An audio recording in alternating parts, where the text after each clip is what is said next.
오늘 이 시간 여러분과 함께 참 귀한 이야기를 나누고자 합니다. 평생을 함께 살아온 부부 혹은 지금 옆에서 함께 늙어가고 있는 그 사람, 가끔은 야속하고 때로는 서운하기도 하지요. 왜 이 사람과 인연이 되었을까? 한 번쯤은 생각해 보셨을 겁니다. 그런데 말입니다. 부처님께서는 이 세상에 우연이란 없다고 하셨습니다. 특히 부부의 인연은 더욱 그렇다고 하셨지요. 수백 생 수천 생을 거쳐 쌓인 깊은 인연이 있어야만 비로소 이 생에서 부부로 만날 수 있다고 하셨습니다. 생각해 보십시오. 이 넓은 세상에서 그 많은 사람들 중에서 하필 그 사람과 만나 평생을 함께하게 되었다는 것. 그것이 그저 우연일까요? 오늘 이 시간 부처님께서 말씀하신 부부 인연의 진짜 의미에 대해 천천히 편안하게 들려드리겠습니다. 이 이야기를 들으시다 보면 어쩌면 지금 옆에 계신 그분을 다시 한번 돌아보게 되실지도 모릅니다. 그리고 아마도 마음 한편이 뭉클해지실 겁니다. 자, 그럼 편안히 앉으셔서 마음을 가라앉히시고 함께 시작해 보겠습니다. 제가 얼마 전에 만난 한 할머니 이야기부터 들려드리겠습니다.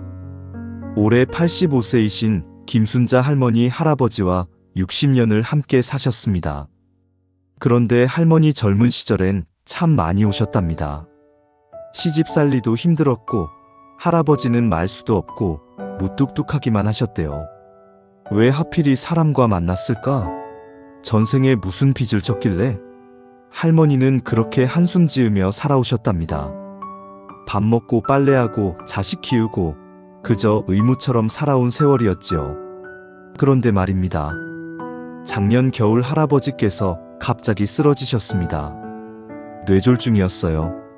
병원에서 위독하다는 소리를 들으셨을 때 할머니는 그제야 깨달으셨답니다. 이 사람 없는 세상은 상상할 수가 없다는 것을요.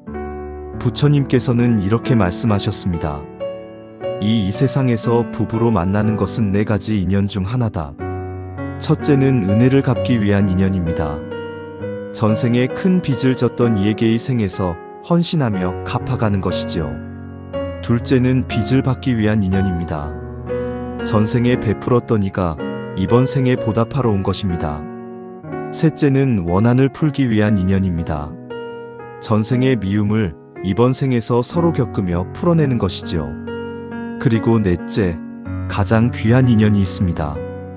바로 서로를 성숙시키기 위한 인연입니다. 생각해 보십시오. 세상에서 가장 가까운 사이가 부부 아닙니까? 그런데 또 가장 많이 부딪히고 서운하고 화가 나는 사이이기도 합니다. 왜 그럴까요? 그것은 바로 우리의 모든 부족함을 드러내 보이는 거울이기 때문입니다. 배우자는 내 욕심을, 내 아집을, 내 이기심을 가장 선명하게 비춰주는 존재입니다. 다시 김순자 할머니 이야기로 돌아가 보겠습니다. 할아버지는 다행히 깨어나셨습니다. 하지만 반신이 마비되어 혼자서는 아무것도 하실 수 없게 되셨지요. 할머니는 그때부터 할아버지를 돌보기 시작하셨습니다. 밥을 떠먹이고 기저귀를 갈아드리고 침대에서 일으켜 앉히고 처음엔 억지로 의무감으로 하셨답니다. 그런데 어느 날이었습니다. 할아버지 얼굴을 닦아드리다가 문득 할머니 손이 멈췄대요. 할아버지 눈에서 눈물이 흐르고 있었던 겁니다. 여보, 미안하오. 평생 고생만 시켰어. 평생 말 한마디 없던 할아버지가 떨리는 목소리로 그렇게 말씀하셨답니다. 그 순간 할머니는 오열하셨다고 합니다. 60년 동안 쌓였던 모든 서운함이, 원망이, 한숨이 그 눈물과 함께 다 녹아내렸답니다. 이 사람이 내가 배워야 할 모든 것을 가르쳐준 사람이었구나. 참는 법을, 베푸는 법을, 진짜 사랑이 무엇인지를 할머니는 그제야 깨달으셨던 겁니다. 어르신들, 지금 옆에 계신 그분을 한번 돌아보십시오. 때로는 답답하고 때로는 야속하고 가끔은 미워 보이기까지 했던 그 사람. 그런데 생각해 보십시오. 그 사람이 아니었다면 여러분은 지금의 여러분이 될 수 있었을까요? 자식을 낳고 키우며 부모가 되는 법을 배웠고 어려움을 함께 넘으며 인내를 배웠고 서로의 부족함을 채워주며 배려를 배웠습니다. 부처님께서 말씀하셨습니다. 부부는 서로에게 주어진 가장 큰 수행이다. 그 사람과의 모든 순간이 깨달음으로 가는 길이다. 수백 생을 돌고 돌아 이번 생에 다시 만난 인연. 그것이 바로 부부입니다. 미워할 일이 생기면 이렇게 생각해 보십시오. 이 사람이 나를 성숙하게 만들어주려고 이러는구나. 서운한 일이 생기면 이렇게 생각해 보십시오. 내가 배워야 할 것이 아직 남아있구나. 그리고 고맙다는 말 한마디 아직 하지 못하셨다면 오늘 꼭 해보십시오. 여보, 고맙소. 당신 만나서 내 인생이 참 의미 있었소. 너무 늦기 전에 후회하기 전에 지금 이 순간 말입니다. 김순자 할머니는 지금도 매일 아침 할아버지 손을 꼭 잡으며 말씀하신답니다. 여보, 다음 생에도 또 만납시다. 그때는 내가 더 잘할게요. 어르신들, 이것이 바로 부부로 만난 진짜 이유입니다. 서로를 원망하려고가 아니라 서로를 완성시키려고 만난 것입니다. 오늘 이 말씀을 들으시고 옆에 계신 그분을 다시 한번 바라보시길 바랍니다. 새로운 눈으로 감사한 마음으로 말입니다. 그런데 말입니다. 어르신들, 제가 또 한 분의 이야기를 들려드리고 싶습니다. 이번에는 할아버지 이야기입니다. 박영수 할아버지는 올해 9이십니다. 평생 무뚝뚝하게 사셨어요. 젊은 시절 가난한 농사꾼 집안에서 태어나 학교도 제대로 못 다니셨고 막 노동으로 돈을 벌어 가족을 먹여 살리셨습니다. 할머니에게 사랑한다는 말 한번 해본 적 없고 생일 선물도 사드린 적 없으셨대요. 그저 묵묵히 일만 하셨습니다. 돈 벌어다 드리는 것이 남편의 도리라고 생각하셨던 겁니다. 할머니는 늘 서운해 하셨습니다. 이 사람은 나를 사랑하는 건지 안 하는 건지 평생을 함께 살아도 모르겠네. 할아버지도 그런 할머니를 알고 계셨습니다. 하지만 어떻게 표현해야 할지 몰랐어요. 입만 열면 어색하고 말을 하려면 목이 메웠습니다. 그렇게 50년이 흘렀습니다. 그런데 작년 봄날이었습니다. 할머니께서 갑자기 쓰러지셨어요. 심장마비였습니다. 구급차가 오고 병원으로 실려갔지만 의사는 고개를 저었습니다. 준비하십시오. 오늘 밤을 넘기기 어려울 것 같습니다. 할아버지는 중환자실 밖에서 하염없이 앉아 계셨답니다. 처음으로, 정말 처음으로 눈물을 흘리셨대요. 왜 진작 말하지 못했을까? 왜 고맙다는 말 한마디, 사랑한다는 말 한마디 못했을까? 그때 할아버지 머릿속에 한 스님의 말씀이 떠올랐답니다. 부부는 빚을 갚으러 온 인연입니다. 그 빚은 사랑으로 갚아야 합니다. 말로, 행동으로, 마음으로. 할아버지는 그제야 깨달으셨던 겁니다. 자신이 평생 빚만 지고 살았다는 것을요. 그날 밤 11시쯤이었습니다. 간호사가 급하게 달려왔어요. 환자분이 깨어나셨습니다. 할아버지는 뛰어들어가셨습니다. 할머니는 산소줄을 끼고 계셨지만 눈을 뜨고 계셨어요. 할아버지는 할머니 손을 꼭 잡으셨습니다. 그리고 평생 처음으로 울면서 말씀하셨답니다. 여보, 나 때문에 고생만 했지. 말 한마디 예쁘게 못했지. 선물 한번 제대로 못 사줬지. 할머니는 고개를 저으셨어요. 눈물이 볼을 타고 흘러내렸습니다. 당신 그럴 시간에 돈 벌어오느라 고생했잖아요. 추운 겨울에도 더운 여름에도 다 알아요. 할아버지는 계속 말씀하셨습니다. 당신이 내 인생에서 가장 고마운 사람이야. 당신 아니었으면 나는 사람도 못 됐을 거야. 당신이 참아주고 기다려줘서 내가 여기까지 왔어. 그날 밤 두 분은 50년 만에 처음으로 속마음을 나누셨답니다. 할머니는 기적적으로 회복되셨습니다. 그 후 할아버지는 변하셨어요. 아침마다 할머니 손을 잡고 사랑해요라고 말씀하시고 장을 보러 가실 때면 꼭 할머니가 좋아하시는 과일을 사오십니다. 어느 날 제가 할아버지께 여쭤봤습니다. 할아버지, 왜 이제야 그러세요? 할아버지는 빙그레 웃으시며 말씀하셨습니다. 스님, 나는 늦게 깨달았어.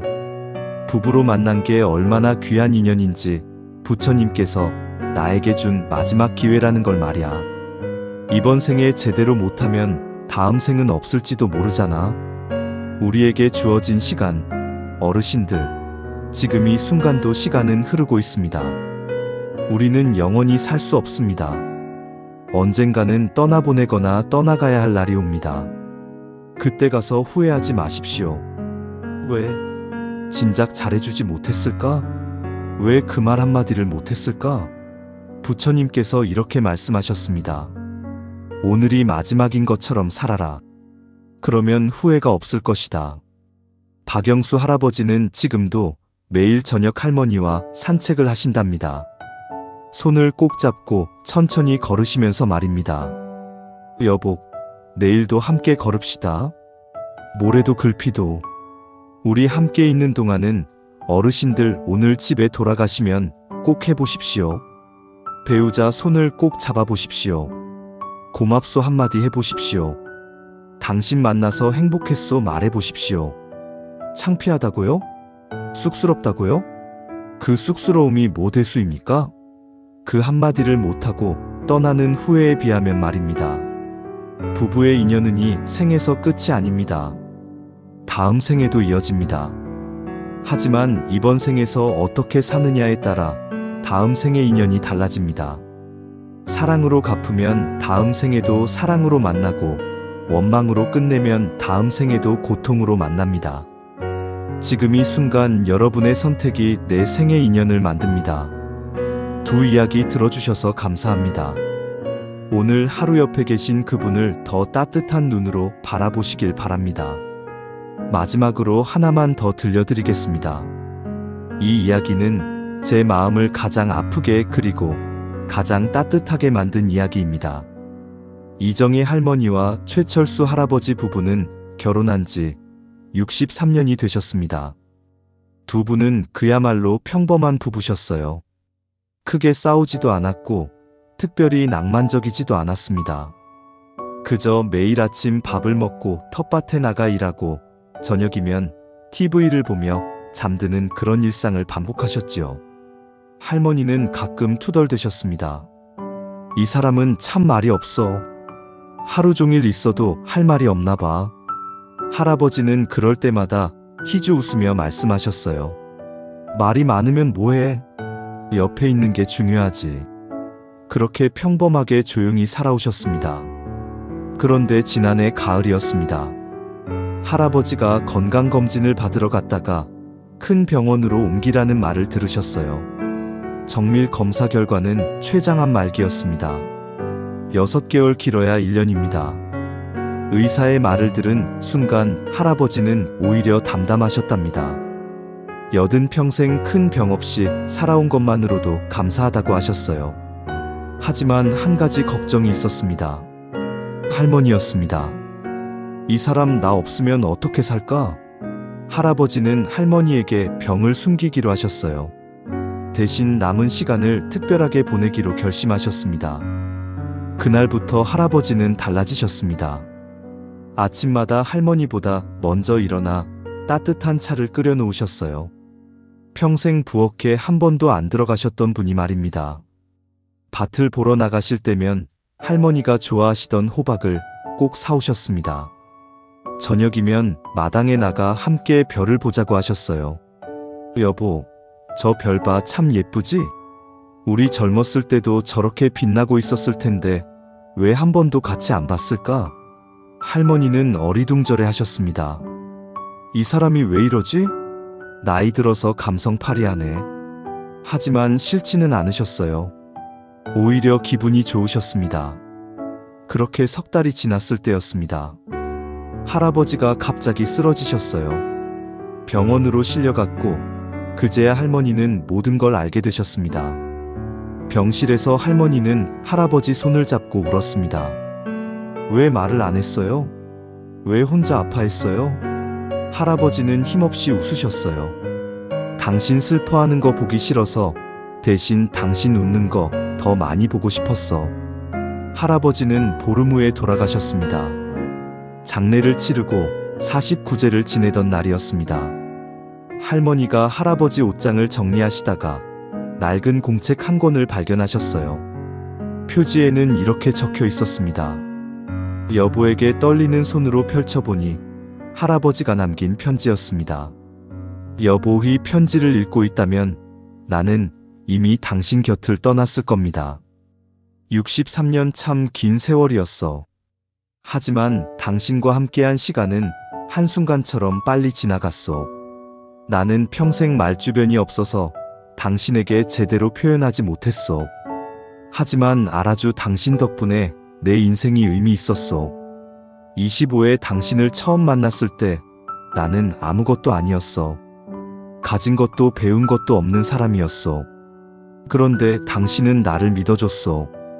그 믿음이 나를 사람으로 만들었소. 힘들 때마다 당신이 있어서 견소.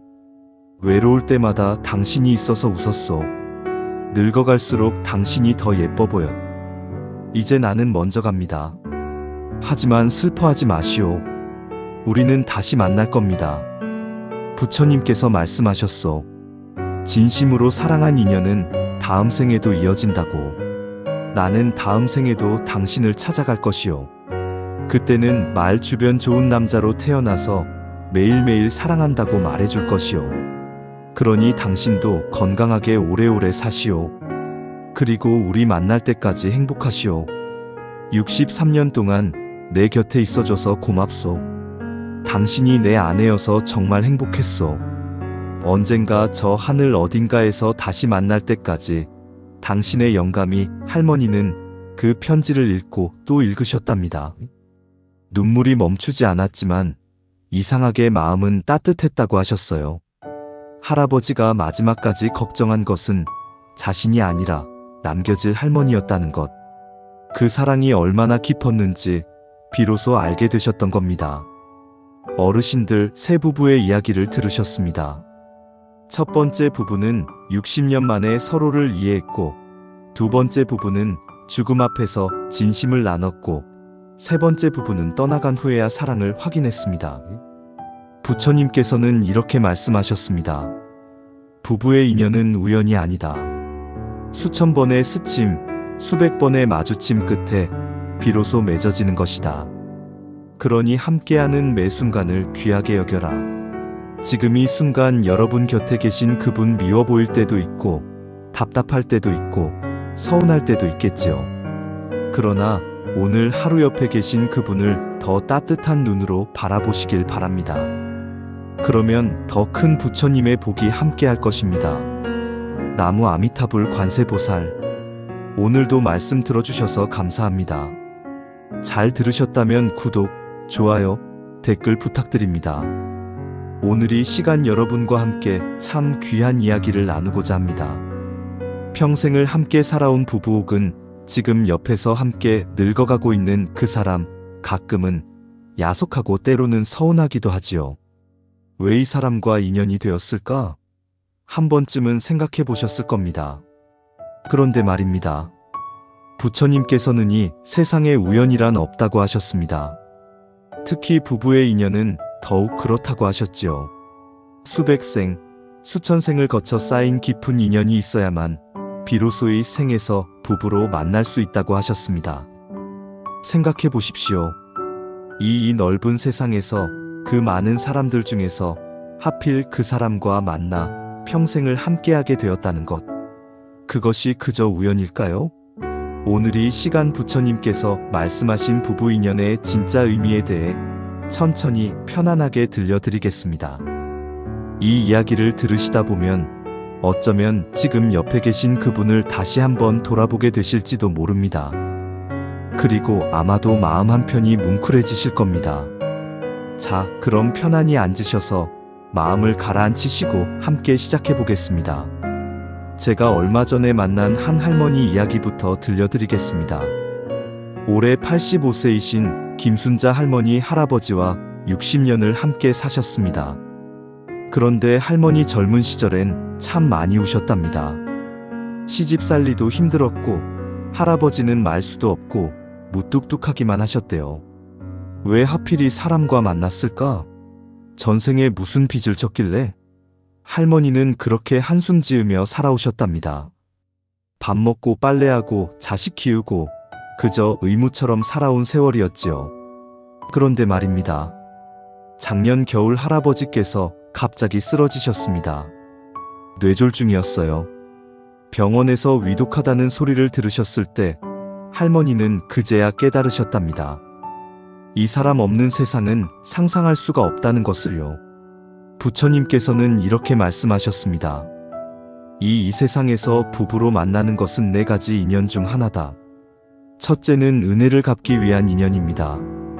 전생에 큰 빚을 졌던 이에게 이 생에서 헌신하며 갚아가는 것이지요. 둘째는 빚을 받기 위한 인연입니다. 전생에 베풀었던 이가 이번 생에 보답하러 온 것입니다. 셋째는 원한을 풀기 위한 인연입니다. 전생의 미움을 이번 생에서 서로 겪으며 풀어내는 것이죠. 그리고 넷째, 가장 귀한 인연이 있습니다. 바로 서로를 성숙시키기 위한 인연입니다. 생각해 보십시오. 세상에서 가장 가까운 사이가 부부 아닙니까? 그런데 또 가장 많이 부딪히고 서운하고 화가 나는 사이이기도 합니다. 왜 그럴까요? 그것은 바로 우리의 모든 부족함을 드러내 보이는 거울이기 때문입니다. 배우자는 내 욕심을, 내 아집을, 내 이기심을 가장 선명하게 비춰주는 존재입니다. 다시 김순자 할머니 이야기로 돌아가 보겠습니다. 할아버지는 다행히 깨어나셨습니다. 하지만 반신이 마비되어 혼자서는 아무것도 하실 수 없게 되셨지요. 할머니는 그때부터 할아버지를 돌보기 시작하셨습니다. 밥을 떠먹이고 기저귀를 갈아드리고 침대에서 일으켜 앉히고 처음엔 억지로 의무감으로 하셨답니다. 그런데 어느 날이었습니다. 할아버지 얼굴을 닦아드리다가 문득 할머니 손이 멈췄대요. 할아버지 눈에서 눈물이 흐르고 있었던 겁니다. 여보, 미안하오. 평생 고생만 시켰어. 평생 말 한마디 없든 할아버지가 떨리는 목소리로 그렇게 말씀하셨답니다.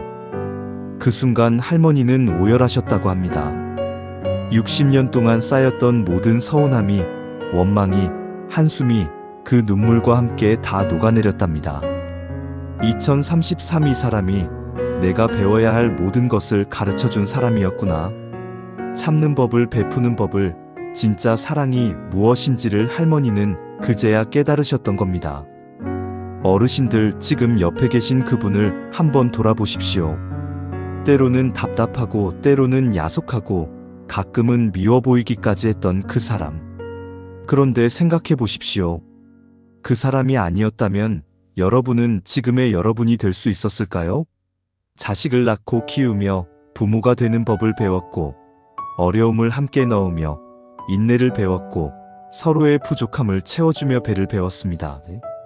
부처님께서 말씀하셨습니다. 부부는 서로에게 주어진 가장 큰 수행이다. 그 사람과의 모든 순간이 깨달음으로 가는 길이다. 수백 생을 돌고 돌아 이번 생에 다시 만난 인연. 그것이 바로 부부입니다. 미워할 일이 생기면 이렇게 생각해 보십시오. 이 사람이 나를 성숙하게 만들어주려고 이러는구나. 서운한 일이 생기면 이렇게 생각해 보십시오. 내가 배워야 할 것이 아직 남아있구나. 그리고 고맙다는 말 한마디 아직 하지 못하셨다면 오늘 꼭 해보십시오. 여보, 고맙소. 당신 만나서 내 인생이 참 의미 있었소. 너무 늦기 전에, 후회하기 전에 지금 이 순간 말입니다. 김순자 할머니는 지금도 매일 아침 할아버지 손을 꼭 잡으며 말씀하신답니다. 여보, 다음 생에도 또 만납시다. 그때는 내가 더 잘할게요. 어르신들, 이것이 바로 부부로 만난 진짜 이유입니다. 서로를 원망하려고가 아니라 서로를 완성시키려고 만난 것입니다. 오늘 이 말씀을 들으시고 옆에 계신 그분을 다시 한번 바라보시기를 바랍니다. 새로운 눈으로 감사한 마음으로 말입니다.